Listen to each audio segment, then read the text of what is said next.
की है। इसके लिए उन्होंने कई कल्याणकारी योजनाएं भी चलाई हैं। सही मायनों में सरदार पटेल को एक सच्ची श्रद्धांजलि। आज बेहद खास दिन है। पूरे देश भर में राष्ट्रीय एकता दिवस का आयोजन।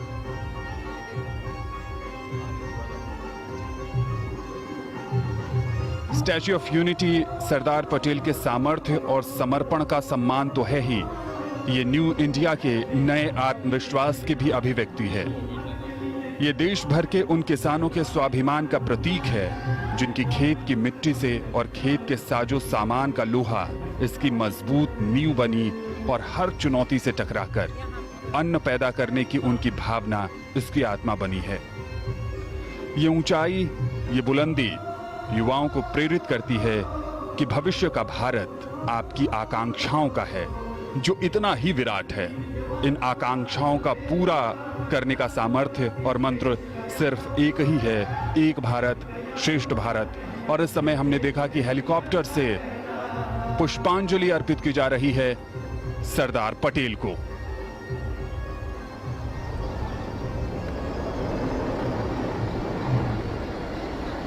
Floral tributes being showered from the skies, a dedication to the Iron Man of India, Sardar Vallabhbhai Patel. The Honorable Prime Minister has always looked upon Sardar Patel as his hero and has endeavored to bring the Sardar's ideals to the forefront through various programs all over the country in which the youth of India participate. Sardar Patel has been given his due place in the national consciousness. The Statue of Unity symbolizes the national, spiritual, historical and academic values of the people of India. आज एकता दिवस पर श्रद्धा का भाव सबसे ऊपर और कृतज्ञ राष्ट्र की ओर से माननीय प्रधानमंत्री भारत के लौह पुरुष सरदार वल्लभ भाई पटेल को श्रद्धांजलि अर्पित करते हुए पद पूजा,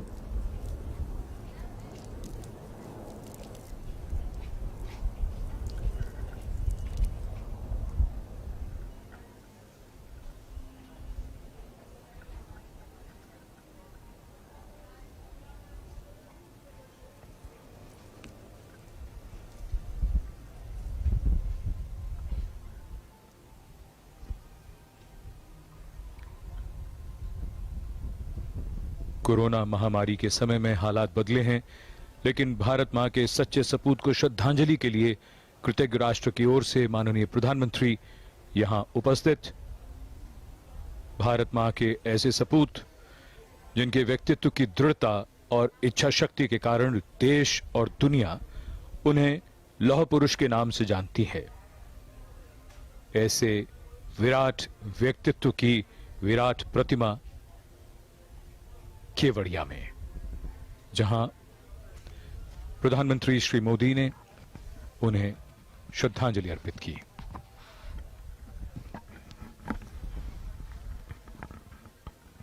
The Prime Minister paying tributes to Sardar Vallabhbhai Patel, and the tallest statue is a reminder to us of the great contribution of Sardar Vallabhbhai Patel to the unity of India. No mean task that, when we look at the context and the time that this happened, and also the fact that there were adversaries to India at that time.